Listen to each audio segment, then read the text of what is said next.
Welcome back to the 6K Sports Sedan and Wagon Challenge presented by Continental Tire. We are back to buttoning this thing up, getting it ready for the dyno, where it's gonna whoop some LS 430 butt.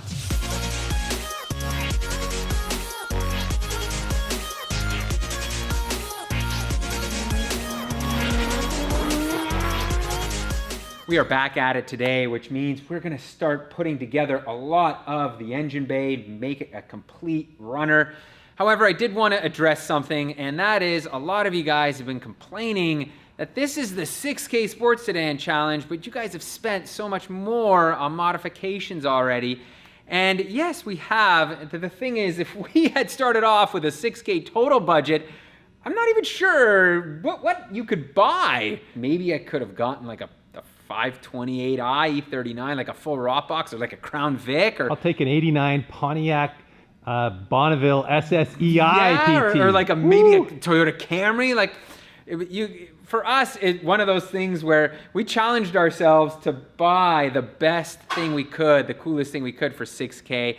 And the mods, you know, like this stuff just adds up very quickly. That's not to say you guys are gonna do everything. What we're here to show you is what we think is the way to build these things at like the top possible level. And then you guys can pick and choose and figure out, maybe you don't want the big brakes, but maybe you want the intakes. Maybe you don't wanna do the bushings, but maybe you wanna do the M5 interior. So there's 10 different ways or 100 different ways to build these cars, but we're here to show you guys what we think is the coolest way. I think plastics are one of the huge weak points on older BMWs. They're brittle, they crack, and they disintegrate. As you can see, I've got a brand new cowl here.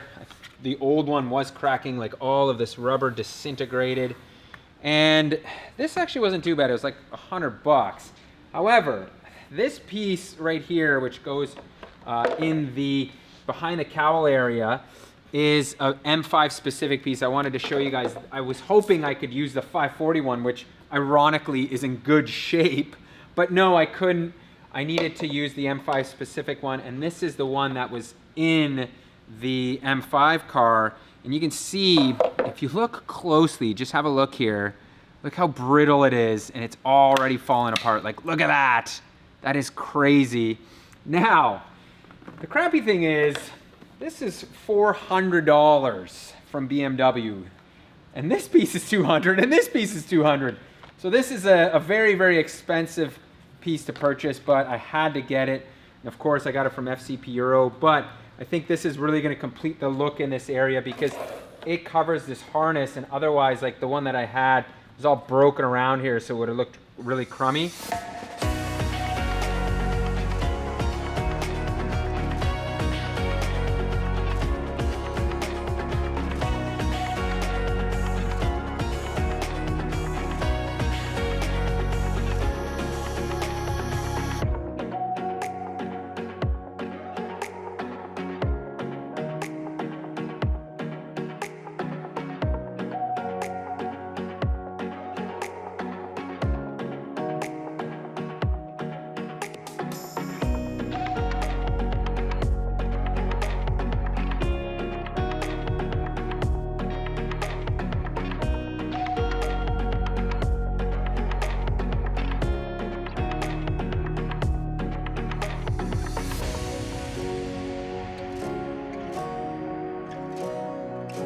Man, this engine bay is looking really fresh. This area here was almost restored to like new condition thanks to the Sonax plastic restore gel. This stuff worked wonders on a lot of like this old faded plastic here, on the covers here, on these which were really faded. And speaking of which, I struggled like crazy to get this guy on, and I finally realized, thankfully I have a bunch of these, the plastic clip was broken here, and it still went in, and you'd think on two it would lock in properly, but it didn't. It was just like sagging down a bit. So thankfully I found one that didn't have any broken plastic clips, so that worked out well. Dropped some MAN air filters in here for the cabin, so the fresh air is good to go. We threw these Dinan cold air intakes in really quickly just to get this engine started, but there is a bit more work to do to finalize the installation on them, and that mainly includes ducts. However, there's one thing that I'm going to do to get rid of this secondary air pump. So this system here, I think it's for to like light up the cats quicker. It's an emissions thing. And I'm gonna delete it by adding this block off plate in the engine bay, which I'll show you in a second. But that's gonna just get rid of this and open up a lot more room here, which as you can see, this is tight and it just creates a whole bit of spacing issues. To remove this secondary air pump, you're going to need to get into this area right here, which is kind of tight. I think what I'm gonna do is there's two nuts holding it on the bottom side. I'm gonna just go underneath and loosen them up and I should be able to take that off. Now, while trying to remove the air hose, look at it broke, which goes to show this is actually sometimes a symptom of issues that you can run into because this plastic is so brittle that it's cracked. And so it's letting air leak out, which can cause a check engine light, but you can hear it, it's just garbage. So I'm probably doing a good thing by removing this, less things to go wrong. So pro tip, if you're gonna do this delete, do it when the engine is out of the car because getting to that second nut is an absolute disaster. It's really tight. There's a bunch of pipes in the way. I'm not sure how I'm gonna do it yet. I was hoping a huge wobble like this would go in there and get it, but it doesn't look like so. You're not gonna be able to see this, but I did get the nut loose, and that is a huge thanks to this little tool, which is our new Milwaukee 1/4 inch. I guess it's like a stubby little ratchet, and then I'm using a wobble and a 10 mil. But these guys are really nice. They've got like, I think it's like 90 teeth in them, so you can see like the adjustment on it, like that right there, that tiny little click will give you a bit of movement. And in this tight area, that certainly makes a huge difference. So I'm gonna keep at this here and then I should be able to pull that whole unit out. It's taking a lot of effort here to pull this thing out. Oh, finally. Man, it's just so tight in this area. There's no room, but finally that is out. It didn't help that it's got this plastic cap on it, which was hitting the vanos. There's a coolant line running there. So with this out, now I have to do this job all over again and try to get 2 bolts from underneath. I think it'll be easier to get the block off plate on there. Here is the block off plate. I'll put a link in the description to FCP Euro's site specifically to this if you guys are interested. However, I was hoping that this was going to be threaded, so all I would have to do is put 2 bolts through, but no. They've made it complicated, so I need to use 2 bolts through here. You can see this isn't threaded, so it just slides on like that. And then I have to put 2 nuts on the other side. So it's gonna be another battle. Hang tight, I will get this done before the day's over. So the job is completed, one that I would not want to do again. It's the type that your hands are gonna get cut up, your knuckles are gonna get scraped. Do note, if you're doing this job, you will need a recode. Paul has already, from Fixels, has already done that. So this car is coded for the delete, and you'll need to plug one of the vacuum lines that leads into the plenum.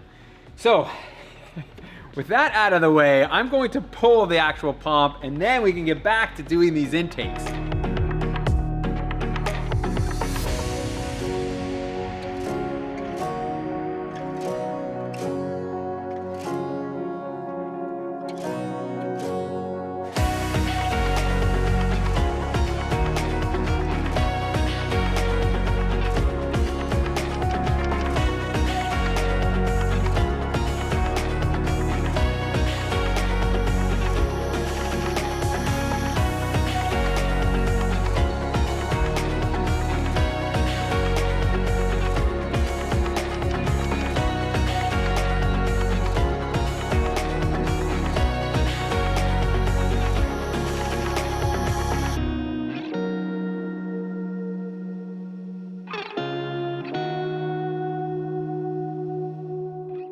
I was hoping to finish this install completely, but I just realized that without the front bumper, I can't install these rain guards. And some of you were worried, oh my goodness, you have these cold air intakes here. What's gonna happen when you run it through a puddle? Well, first of all, I don't drive through puddles. If I see a huge amount of water, I do not drive into it. But for normal rain use, Dinan has thought of that, and they've created these little like rain guards, and what it does is it allows air to come through without soaking these filters, because if the filters do get soaked, they can mess up the mass airflow reading, which is a problem. We did install these nice heat shields here, and the big thing that I think this kit does very, very well is it's been thought out and to keep to have cold air here and keep hot air away. So this heat shield actually blocks a bunch of the air from the rad.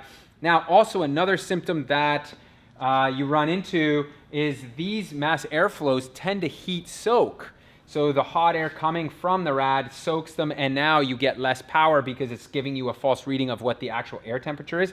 So Dinan has also fixed that. You saw me wiring in another air temperature sensor, and this guy right here, what it does is it takes a proper reading of the air temperature and now allows you to make proper power without reducing it. So super cool kit. We're gonna leave the rest of this stuff. I'll show you once we get the front bumper on. Many episodes ago, there was a very hotly debated topic as to what headlights I will be going with. And I've settled on a very common choice. This is the stock OEM facelift headlights, but as you can see, they are super worn out and yellowed. I even attempted to try to sand these a bit, and then I just gave up because they're too far gone. And really, for the price of a set of these new lenses, you can't go wrong. I think this should be pretty easy to take apart, and these were, I think, like 35 bucks. So wow, that is cheap. They're super cheap. Who knows the quality of them? We're gonna find out. But I think they're gonna really make this headlight come back to life and be like new again. These headlights do require a little bit of wiring work because they have halos. This car didn't originally, so there's gonna be something to do with that later. But let's first get down to the business of trying to swap this over. Before you do though, PT, remember that time we polished the headlights on the LS and how they looked brand new again? Yeah, yours were in pretty good shape. It's funny how the quality of that Toyota headlight seemed to really come to life. You know, I think these came off a high mileage car, DP. I think that's the problem.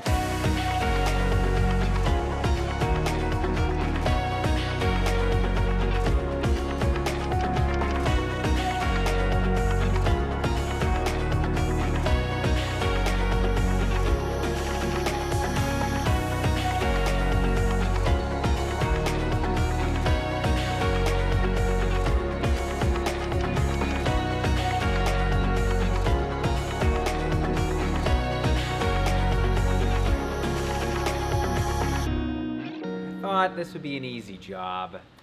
Dave just keeps proving himself right here, telling me that the BMW is more headache than it's worth.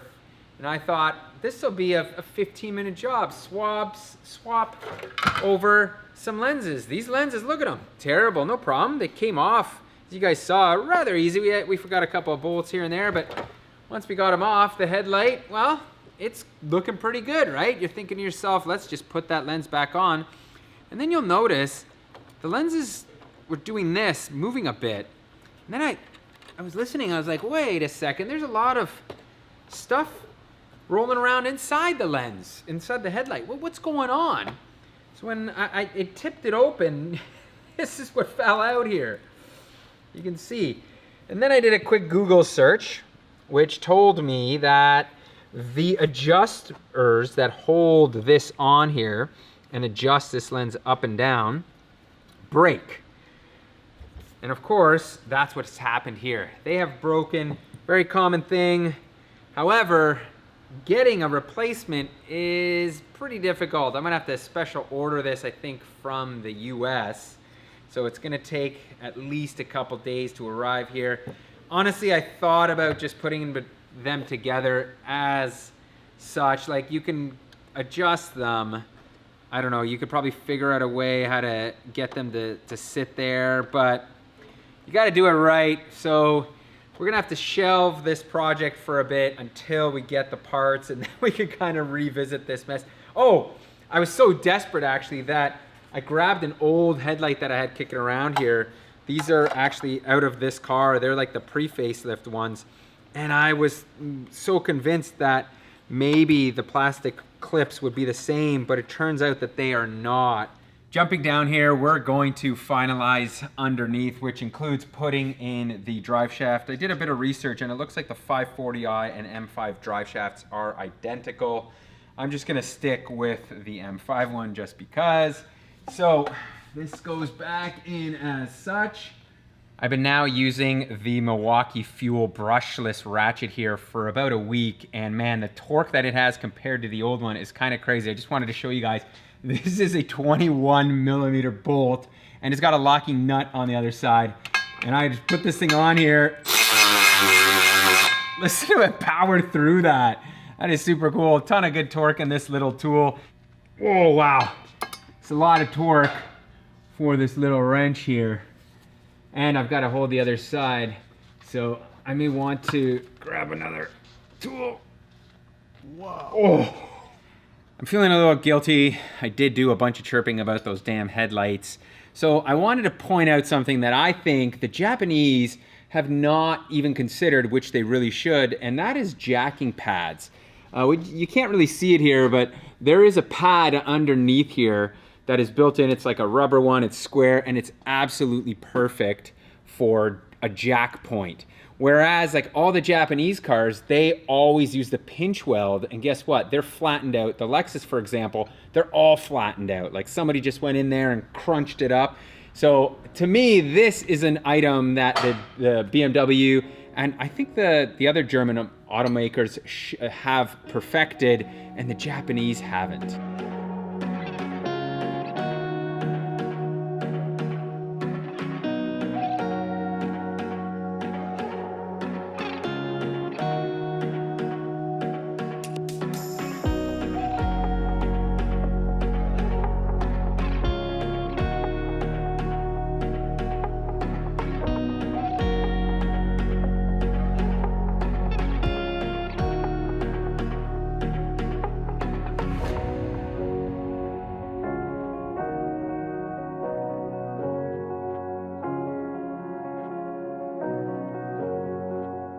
And the exhaust is in. You guys just saw I had to use, but I don't love to use the Permatex red stuff. It's like the copper high temp silicone seal around the header here. On I think BMW's manual, it says to use like some high temp cement, which we didn't have, so that silicone was the alternative. I think it's rated at like 700 Fahrenheit, so we're still good there. And the other major issue that we ran into was back here. And that was because I couldn't get this exhaust system to bolt up flat. As soon as I tried to do that, the back pieces there, they actually touched the drive axles and were getting close to hitting the subframe. So I was like, whoa, what's going on? This doesn't make sense. I thought this was a bolt up. But after looking at it, there's variations on the subframe with the sedan. It's got cutouts up there. So naturally we decided to space this exhaust down to get it to fit properly back there to give the space. And it worked out in our favor. What we did is we flipped these braces that we're using here, we flipped them up. Usually they're supposed to be sitting underneath this brace here. We flipped them around, and then I put another small little spacer in place. Now they're incredibly level. They're kind of where they should be, and we do get the benefit of lowering the exhaust down a little bit here. Before I wrap this one, I wanted to give you guys a quick preview of the next big hurdle that we're going to run into, and that is the axle back of the exhaust system. First of all, I am running this beautiful Dinan exhaust system, and what I really like is the design of the tips. They're very OEM-esque. They still have like that offset cut, and I think the tip size is not too big. Just perfect. So with that down, let's talk about what is going on here.